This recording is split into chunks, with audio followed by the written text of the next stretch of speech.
ബഹുമാനപ്പെട്ട ഓണറബിൾ ഹൈക്കോടതി ചോദിച്ചതുപോലെ തങ്ക വിഗ്രഹമെങ്കിലും ബാക്കിയുണ്ടോ എന്ന്. നിനക്ക് എങ്ങനെയാ മൈനെ ഇങ്ങനെ പറയാൻ കഴിയുന്നത്? സ്വപ്പം മ്യൂസിക് കേൾക്കാം. പാപ്പനുണ്ടോ അവിടെ?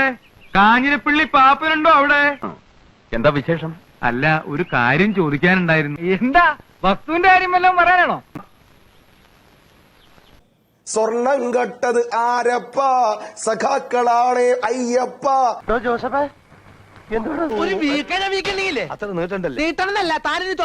രാജമാണിക്കോ, ഈ സംഗീതം വരുന്നത് ഒരു പ്രത്യേക മൂഡിലാണ്.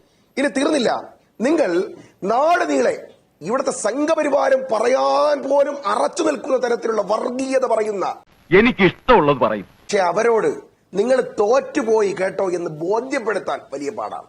കാര്യം എന്താണെന്ന് വെച്ചാൽ പറയൂ. എന്തിനാ കാടും പടപ്പൊക്കെ?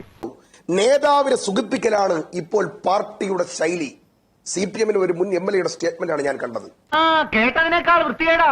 പറഞ്ഞാൽ കേൾക്കുന്ന ദൈവഭയവും ഭക്തിയും ഉള്ളവരല്ലോ. അവർ പറയുന്നത് BJP-യും കോൺഗ്രസും പരസ്പരം വോട്ടുകൾ മറിച്ചു എന്നുള്ളതാണ്. അങ്ങനെയാണ് ഇപ്പൊ തിരുവനന്തപുരം അടക്കം അവർക്ക് കിട്ടിയത്. മറ്റൊന്ന് നിങ്ങളുടെ വർഗീയ കൂട്ടുകെട്ട്. എന്തിനാ പാപ്പ ഇങ്ങനെ ദൈവത്തിന് നിരക്കാത്ത വർത്താനം പറയുന്നേ?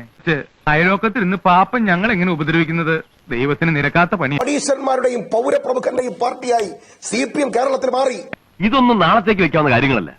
നിങ്ങളുടെ മന്ത്രി വാസവൻ എന്തോ ഒരു സ്വാതന്ത്ര്യത്തിന്റെ താമ്രപത്രം വായിക്കുന്നത് പോലെ ശബരിമല സംഗമത്തിൽ വായിച്ച ഒരു ദിവസമുണ്ട്. എന്റെ കൺമുമ്പിന്ന് പോടാ. BJP-ക്ക് കുത്തിയാൽ അത് പിണറായി വിജയന് കുത്തിയതുപോലെ തന്നെയാണെന്ന് നിങ്ങളെ തീർത്തതാണ് ജനം. ഓക്കെ, രാവിലെ മുറ്റത്തൊന്ന് പ്രാവുന്നു. ചെല്ല്, പോയി ചെന്ന് കേസ് കൊടുക്ക.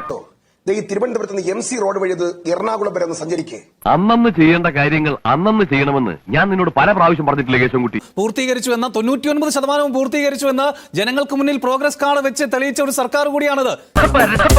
Tribute to the woman called Cissy Armstrong. Tribute to the woman called Jem Porter.